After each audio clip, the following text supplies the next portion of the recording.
The Veth Compact negotiations had been running for 11 days when Admiral Saray Den walked into the medical bay, looked at the unconscious cub in the corner cot, and said to the only human in the room, "Explain how my daughter's survival unit ended up in your custody, engineer.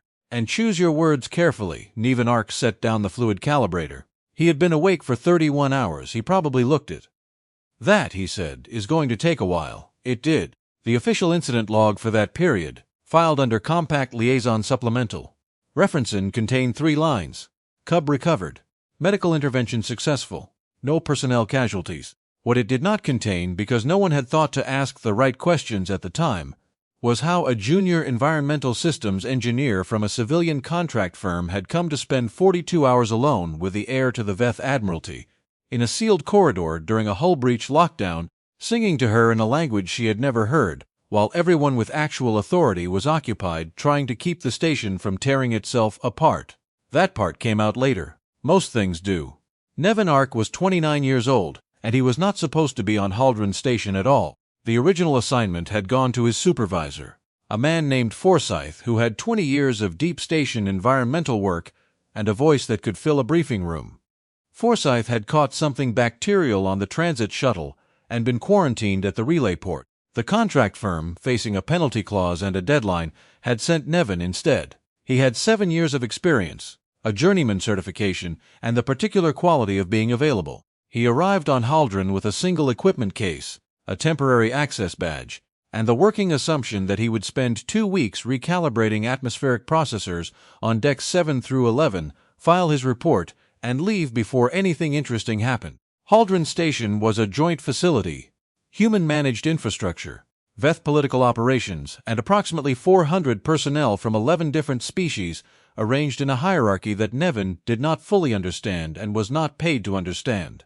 His clearance covered the environmental systems corridor. That was the whole of it. He met Saray Den's daughter on his 3rd day. He had not been looking for her. He had been looking for a junction seal on sublevel C that a previous technician had logged incorrectly, which was causing a minor but persistent pressure variance in Section 7J. The access corridor ran behind the Veth diplomatic suite, which was supposed to be empty during the morning session. It was empty, except for the small figure sitting in the corner behind a storage rack, holding her knees absolutely still. Neven stopped. She was Veth, maybe 5 years old by human equivalent, though the developmental mapping was inexact. Pale gray-blue coloring, the wide reflective eyes of her species, and the particular expression of a child who had decided that if she did not move, no one would notice she was there, and also possibly the ceiling would stop existing as a problem. Neven looked at the ceiling. There was a stress fracture in the outer paneling above the junction. Minor. It had probably made a sound. He sat down on the floor, not because he had a protocol for this, because it was the obvious thing to do. He had a younger sister who had gone through a phase around age 4 of believing that the vents in their house were watching her. The correct response had never been to stand over her and ask what was wrong. The correct response was to get down to the same level and wait. The Veth child stared at him. Neven said, in the careful Veth standard he had been practicing since the contract assignment came through, "The ceiling made a noise." She continued staring. "It does that sometimes," he said. "The temperature differential between the outer hull and the interior creates micro-contractions in the paneling. It sounds worse than it is." Still cautious, possibly reassessing. "My name is Neven," he said. "I fix the air." There was a long pause. Then she said very quietly, "Zivra." He did not know at the time that this was the name her mother called her. Her formal designation, the one used in every diplomatic document, every security briefing, every piece of correspondence that moved through the compact channels, was Heir Designate Ena Den, daughter of Admiral Saray Den, commander of the Veth 3rd Compact Fleet, and the single most politically significant Veth child born in a generation. He found this out later. In the moment he knew her as Zivra, a small person who was frightened of a ceiling noise, and who had apparently decided that the human who sat down on the floor and explained pressure differentials was acceptable company. He found the junction seal. He recalibrated the panel. The microcontractions stopped. Zivra watched the entire process with the focused attention of a child who had decided something was interesting. When he packed up his tools to leave, she said, in careful, accented standard, "Will it make noise again?" "Not for a while," he said. "I'll check it tomorrow." He did check it tomorrow. She was there. He was there the day after that as well, and the day after that. Not because anyone had assigned him to be there, because Section 7J had more calibration work than the previous text log had indicated, and because Zivra had apparently decided, with the absolute authority of a 5-year-old, that the quiet corridor behind the diplomatic suite during morning session was her space, and that Neven was a permanent feature of it. On the 4th day, she showed him a game she had invented involving the floor vent covers and a collection of small polished stones. He learned the rules. They were arbitrary and changed frequently. He suspected this was intentional. By the end of the first week, she had learned the word calibrate and used it incorrectly but enthusiastically in reference to several unrelated activities. She had also decided that human vocal range was, in her words, very strange, which she communicated through a facial expression that Neven eventually understood meant she found it funny. He had sung exactly one line of a half-remembered folk song to demonstrate the concept of melody, which she had not understood but had found so unexpected that she had laughed until she sat down suddenly, which appeared to surprise her. He had learned that she would not eat the mid-morning nutrition packet the diplomatic staff left for her unless it arrived on time, but that if it arrived late, she would refuse it entirely on principle. He had learned that she collected dust patterns, actual dust, the kind that settled in low traffic corridors, and had given several formations names he could not pronounce but tried to anyway, which she corrected with the patience of someone who has accepted that certain things take time. He had not told anyone about this. There did not seem to be anything to tell. He was doing his job. A child happened to be nearby. Children were present in many workplaces. It was not a situation, it was just a corridor. On the 9th day, the lockdown began. The hull breach on sublevel C was not catastrophic. It was also not minor. A maintenance error in the outer docking ring had compromised a section of the secondary hull, and station protocol required full lockdown of decks 4 through 9 until structural integrity could be confirmed. This was sensible. It also meant that every door in Section 7 sealed automatically at 0847, with Neven on one side of the corridor junction and approximately 300 people on the other, including every member of the Veth diplomatic staff, every station security officer, and everyone who knew that Heir Designate Enna Den had been spending her mornings in sub-level C Corridor 7J. Zivra had been there since 0820. She did not panic when the doors sealed. She looked at the doors, looked at Neven, and said, "You fix the air. Can you fix the doors?" "Not these ones," he said. "These ones are supposed to be closed." She processed this. "How long?" He checked the station alert on his badge reader. "Could be a while." She sat down on the floor. Then she looked at him expectantly. He sat down as well. What followed was 42 hours that Neven would spend the rest of his life struggling to describe accurately, because nothing that happened was dramatic in the conventional sense, and yet every single part of it mattered in a way he did not fully understand until much later. He had one equipment case, one ration pack, and the contents of his jacket pockets, which included a length of calibration wire, 2 spare pressure seals, a stylus, and a transit card from a city on Earth that he had been carrying for 4 years because he kept forgetting to throw it away.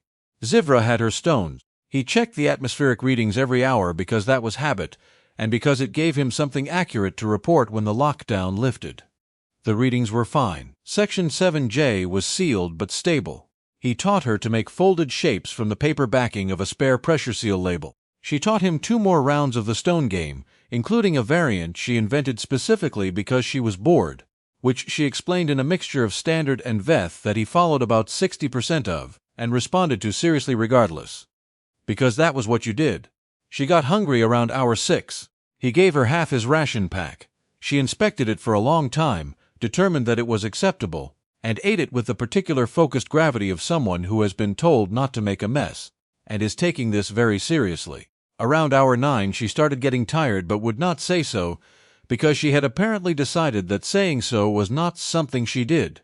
He noticed because she had stopped talking, which in his experience of the previous week was not a natural state for her. He did not suggest she sleep. He simply leaned back against the wall and closed his eyes and waited to see what she would do. She sat beside him for a while. Then she leaned against his arm. Sometime after that she was asleep. He did not move for 2 hours, because she had shifted sideways and was now using his shoulder, and waking her seemed unkind, and he had nowhere to be. He ran calculations in his head. He thought about the atmospheric report he was going to have to write. He thought about nothing in particular. He did not think about the fact that he was sitting in a sealed corridor with the political air of a species whose relationship with humanity had been contentious for 3 decades.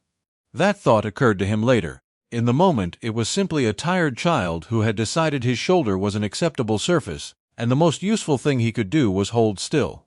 She woke up disoriented and for a moment did not know where she was. He said her name quietly, and something in his voice must have registered as familiar, because she settled immediately. She looked around the corridor, looked at him. "Still locked," she said. "Still locked," he confirmed. She sat up, straightened herself with dignity. Said nothing about the shoulder. He said nothing about the shoulder. This seemed correct.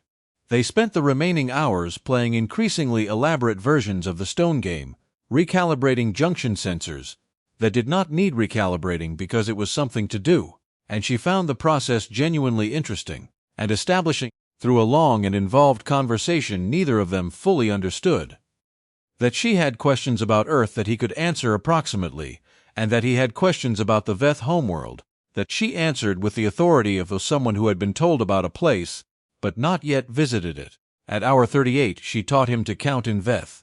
His pronunciation was, she informed him, very strange, and demonstrated the correct version, and then laughed when he tried again and corrected him again, and they went through it 7 times until he got it almost right, which she acknowledged with a single nod that he understood was the Veth 5-year-old equivalent of significant praise. At hour 42 the lockdown lifted. At hour 42 and approximately 4 minutes the door at the far end of the corridor opened, and 3 Veth security officers came through at speed, followed by a tall woman in a fleet admiral's uniform, whose expression was the specific controlled blankness of someone who has been frightened for a long time and is now standing in front of the reason. Zivra looked up from the stone game. She said with the calm announcement of someone sharing self-evident information, "Mother, this is Neven. He fixes the air." Admiral Saray Den looked at her daughter, then at the human engineer sitting cross-legged on the sub-level C corridor floor, surrounded by small polished stones and folded paper shapes and the debris of a ration pack, who stood up slowly and said, "Your Excellency, she's well. I can give you a full account." The Admiral said nothing for a long moment. Then she said, "Yes, you will."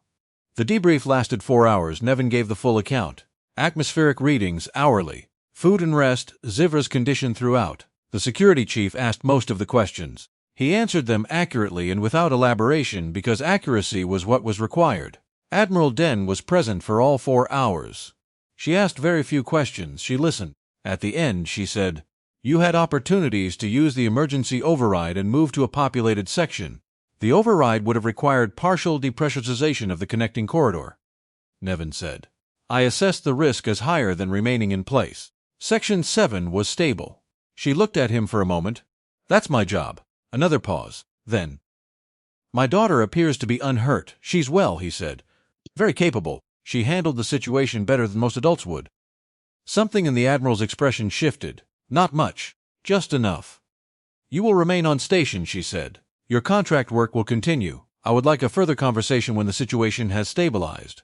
He said yes. He went back to his quarters. He slept for 12 hours. When he woke up, there was a message on his work terminal from the Veth Diplomatic Staff Scheduling Coordinator, informing him that Heir Designate Enna Den had requested his presence in the sublevel C corridor at 0830 to complete the interrupted work on Section 7J junction calibration. He stared at this for a while. Then he replied that he would be there at 0830 and went to get coffee and wondered when his life had become whatever this was. He was at Section 7J at 0830. So was Zivra. So, standing at the far end of the corridor was Admiral Den, who was ostensibly reviewing the breach damage assessment report on a tablet, but who, Neven noticed, was not actually reading it. He worked on the junction calibration. Zivra explained each step of what he was doing to herself in a quiet running commentary, and periodically asked questions that were more precise than he expected. He answered them. She filed the answers away with the focused efficiency of someone collecting data. The Admiral left after an hour. She did not say anything to him. She came back the following morning, and the morning after that. He stopped noticing her presence as unusual around the 4th day, which meant, he realized later, that he had started to simply work as himself, not presenting, not managing, not performing the version of competence you deploy when someone important is watching, just working, explaining things when Zivra asked, being accurate. occasionally getting something slightly wrong and correcting it out loud because that was how you learned, and he had stopped filtering for an audience. He found out later that Admiral Den had told her senior attaché that she had never watched a human work before and that it was different from what she had expected. The attaché had asked in what way. The Admiral had said, "He doesn't perform competence, he just is competent. There's a difference." He didn't know that for a long time. He was mostly thinking about junction seals. Around the third week, the compact negotiations entered a difficult phase. There was an afternoon where the diplomatic sessions ran 7 hours over schedule, and the Veth delegation left in a condition that Neven, standing in the corridor eating a late lunch, understood was bad before anyone told him it was bad. Admiral Den passed him in the hallway at 2100 with the bearing of someone who had been managing catastrophe for 6 hours and was carrying the weight of it in every line of her posture. He said nothing. There was nothing useful to say. She stopped anyway. She looked at him. She said, "My daughter informed me this morning that you taught her to fold paper. She's better at it than I am now," he said. "She worked out a variant I hadn't seen." The Admiral was quiet for a moment. Then she said, "She does that. Takes a thing and improves it." "I know," he said. "She did it to the stone game by day 2. Something shifted in the Admiral's face. The same small movement he had noticed in the debrief, but clearer this time. He recognized it now. It was what happened when she let something through. She said, "Come, walk with me." Not an order. Or rather, it was an order, because most things she said were technically orders, but it did not feel like one. He fell into step beside her. They walked the outer corridor. She did not talk about the negotiation. She talked about Zivra, about the stone game which apparently Zivra had described in full detail, and about the Veth counting lesson which Zivra had demonstrated at dinner and which Admiral Den said had been extremely incorrect but delivered with impressive confidence. He laughed. She glanced at him. Then she laughed as well. Brief, quiet, like something that had surprised her. He thought about it afterward because it had been a different kind of laugh than what he'd expected. Not the careful laughter of diplomacy, just a person finding something funny. He was beginning to understand that there were two of her. Admiral Den, who managed fleets and shaped policy and never let anything show, and Sore, who came to check on her daughter every morning in Sublevel C and watched a junior engineer explain atmospheric systems, and occasionally, unexpectedly, laughed at something honest. He liked both of them. That was the problem. The compact negotiations moved into their final phase in week 5. The station was tense in the way that pressurized spaces become tense when too many variables are unresolved simultaneously. A particular vibration in the air, a quality of walking quickly and not meeting eyes. Neven's contract work was mostly complete. He had filed his primary report. There was supplementary calibration work that could be done, technically, and he found reasons to do it, and he did not examine these reasons very carefully. Zivra had begun teaching him Veth spatial notation, a way of representing three-dimensional information in two-dimensional diagrams that was completely unlike any human system and which he was finding genuinely interesting. She was a patient teacher in the way that very precise people are patient. She did not simplify, but she repeated, and she verified understanding before proceeding, and when he made the same error twice, she said again with a tone that was not unkind, but was certainly not optional. He found himself thinking, "She is going to be extraordinary." He found himself thinking, immediately after, "She already is." He found himself thinking, a beat later, that this was a thought he had developed about her mother as well, and he was not entirely comfortable with the direction that realization was pointing. Admiral Den had begun to stay longer in Sublevel C, not always, but often enough to notice. She had stopped pretending to read the breach assessment report. She stood, or occasionally sat on the equipment crate at the junction and watched them work, and sometimes contributed to the conversation, and sometimes did not. There was an afternoon where Zivra fell asleep over her spatial notation diagrams. She had been up early for a formal function and was fighting it, and Neven picked her up and moved her to the padded equipment mat without waking her, and when he turned around, Admiral Den was watching him with an expression he had not seen on her before and did not know how to read. He said quietly, "She fights it every time." "She does," the Admiral said. "She has since she was very small." A pause. "She does not fall asleep with people she does not trust." He looked at the sleeping child. "I know," he said. "I'm careful not to move suddenly." "I noticed," said Admiral Den. Her voice was different. Not the fleet voice. The other one. Neither of them said anything for a while. The corridor was very quiet.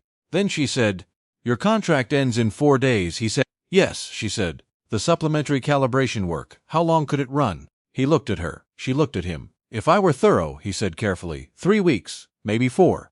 There was the smallest pause. Then she said, be thorough. He was thorough. He was thorough for 3 weeks while the negotiations moved toward resolution, and Zivra's spatial notation improved, and Admiral Den developed the habit of finding reasons to pass through sublevel C in the late afternoon, and occasionally staying until the station lights dimmed to their evening cycle. He learned things about her in the way you learn things about people, when there is no occasion to perform. The Veth tea she drank cold because she forgot it, the exact particular way she held a tablet, when she was thinking something through rather than reading it, the way she talked about the Veth homeworld, its moons, its specific quality of light in summer, the smell of the sea near her birthplace, which she described once carefully, like someone touching something fragile. He told her about his sister, about the town in Ontario where he grew up, the lakes, the way the cold got into everything in February, in a way that was not entirely unpleasant once you understood it. She asked questions with genuine attention, not diplomatic attention, the attention of someone who wants to understand a specific thing. One evening, late, the diplomatic sessions long since finished, they were in the corridor while Zivra slept, and the station settled into its night cycle, and he said something about the work, about a particular calibration problem, and she said something technical in response that surprised him, and he turned to look at her. She said quietly, I trained as an engineer before I took command. I didn't know that. He said, it is not in the public file. Why not? Because, she said, it is easier to be underestimated. He understood this. Not from personal experience in the same scale, but he understood the principle. She looked at him with the direct focus that he had come to think of as hers specifically, the way she paid attention to things that were worth paying attention to. She said, you are very good at what you do, he said. Thank you, she said. I mean that precisely, not as pleasantry. I have watched you work for 5 weeks. You are accurate. You are honest when you are uncertain. You do not optimize for appearance. A pause. I am surrounded by people who optimize for appearance. He did not know what to say to that. She looked at the sleeping Zivra. She said quietly, she is the most important thing in my life. I am not always able to be with her the way I should be. I am away. I am managing. I am making decisions for 1,000 people, and there is always something that requires me before she does. Her voice was measured, precise, but underneath the precision was something that had weight. I have always been afraid that she would feel it. The absence, he said after a moment. She knows you're coming back. The Admiral looked at him. That's different from not feeling the absence, he said. I'm not saying it isn't hard, it is. But when she talks about you, and she does, often it's not with uncertainty. She knows you're coming back. She knows you're hers. Some children don't have that, and they always know they don't. The silence between them was longer than the ones before it. She said, you speak about children as though you have studied them carefully. I have a younger sister, he said. 15 years younger. My parents worked. I was there. She nodded slowly, then Neven. His name in her voice had a different register than it had before, lower, more careful, like she was deciding something as she said it. My daughter has decided you belong here, he said. I know, she said. She is not wrong about people. She has never been wrong about people. He said nothing. His heart was doing something technically inadvisable. She looked at him for a long time, the look of someone who has been running calculations for weeks and has finally arrived at an answer and is verifying it before committing. Then she reached out and put her hand on his arm. A Veth gesture, he knew. That was not casual. He had read enough about Veth protocol to know that. He had been careful not to let himself think about what it would mean if she ever used it. She said, when your contract ends, I would like to negotiate a renewal, with the station director and with you. His voice, when he found it, was steady. What kind of renewal? The kind, she said. That takes a while to explain. He thought about a 5-year-old sitting behind a storage rack, frightened of a ceiling noise, deciding in the space of 10 minutes that the person who sat down on the floor was someone she could trust. He thought about 42 hours on a corridor floor. He thought about the stone game and the counting lesson, and the folded paper shapes and a sleeping child on his shoulder. He thought about Soirée Den laughing briefly, quietly, like something that surprised her. He said, I think I'd like to hear it. The Veth Compact was signed 19 months later. The terms were considered by every major analysis to be exceptional, balanced, durable, forward-thinking in ways that previous negotiations had failed to be. Commentators wrote about Admiral Den's strategic vision, about the Compact's structural innovations, about what it meant for the next generation of Veth human relations. They noted in passing that Admiral Den had acquired a human consort during the negotiation period. Several pieces were written about this. Most of them focused on the political implications. A few speculated about timing. None of them understood the actual sequence of events, which had begun not in a negotiation chamber but in a maintenance corridor on sub-level C, with a stress fracture in a wall panel and a small child who had decided that the person who sat down on the floor and explained pressure differentials was a permanent fixture of her world. Zivra, Heir Designate en Den, was 7 years old when the compact was signed. She attended the ceremony in full formal dress and spent the first 20 minutes explaining the spatial notation system to a very patient human diplomat who had not asked to learn it, but was by the end genuinely interested. At the reception afterward, she found Neven and took his hand and led him to her mother, and placed his hand in her mother's hand with the satisfied expression of someone who has arranged something correctly and is now observing the results. He looked at Sorey. Sorey looked at him. She said quietly, "She has been doing this all morning." "No," he said. "I saw her do it to the compact representatives twice." "Was it effective?" "They signed the compact." She laughed. "The quiet, real one, not the diplomatic version." Zivra looked between them with the absolute confidence of a 7-year-old who has always known how this was going to go, and is simply waiting for the adults to finish being surprised about it. Later, the historians would document the Veth Compact as the beginning of a new era. They would trace its origins to Admiral Den's strategic positioning, to the political conditions of the time, to the careful groundwork of years of compact negotiations. What they would not record, because it was not in any official document, was that the real beginning was a pressure differential, a noise in the ceiling, a child sitting behind a storage rack in sublevel C, deciding in the space of 10 seconds that the human who sat down on the floor without being asked was someone worth trusting. She had been right. She had always been right. And everything that came from that, the alliance, the family, the future that neither Neven nor Sorey had planned for and both of them had somehow built anyway, came down to the fact that when Zivra made a decision about a person, she was not wrong. Some things are not negotiable. Trust is one of them. And so it turned out was this.